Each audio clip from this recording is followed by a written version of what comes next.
नमस्कार, मी मानसी आणि तुम्ही पाहताय LS मराठी। पाहुयात काही महत्त्वाच्या घडामोडी।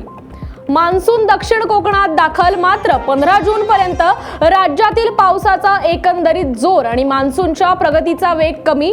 पोस्ट करत मुख्यमंत्री फडणवीसांनी दिली माहिती। मवियाचा पराभव झाला की बॅलेटवर निवडणुका घ्या, मवियातील फूट पराभवासाठी कारणीभूत मंत्री संजय शिरसाट यांचा विरोधकांवर हल्लाबोल। विधान परिषद निवडणुकीतून माघार घेणारे साहेबराव कांबळे शिंदेंच्या शिवसेनेत प्रवेश घेणार, मंत्री संजय राठोड यांच्या उपस्थितीत कांबळे करणार प्रवेश। बीडमध्ये कर्जमाफीच्या निर्णयाची शेतकरी हक्क मोर्चाने केली होळी, आमदार बच्चू कडू यांची आमदारकी रद्द करण्यात यावी, शेतकऱ्यांची मागणी।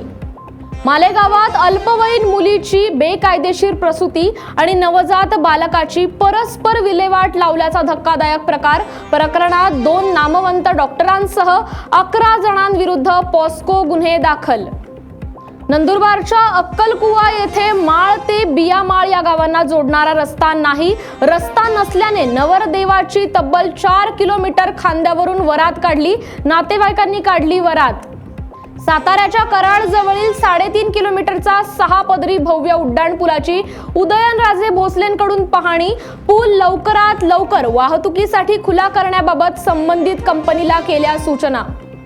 पुण्यात कितीचा घोडे बाजार झाला, सुळेंनी सांगावं। राज्यात कर्जमाफी झाली हे रोहित पवारांना माहीत। ग्रामविकास मंत्री जयकुमार गोरे यांचा सुप्रिया सुळे आणि रोहित पवारांवर निशाणा। मावळातील वारकरी संप्रदायाच्या भक्तिमय परंपरेला उजाळा देणारा अखंड हरिनाम सप्ताह आणि ग्रंथराज ज्ञानेश्वरी पारायण सोहळा येळसे येथे संपन्न। आयोजित सप्ताहात हजारो भाविकांचा सहभाग। वडापाव समोसा विक्रेत्यांना FDAचा इशारा, वर्तमानपत्रात वडापाव गुंडाळल्यास कारवाई।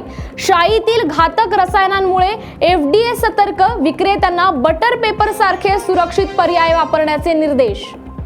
या होत्या काही महत्त्वाच्या घडामोडी। पाहत रहा LS मराठी।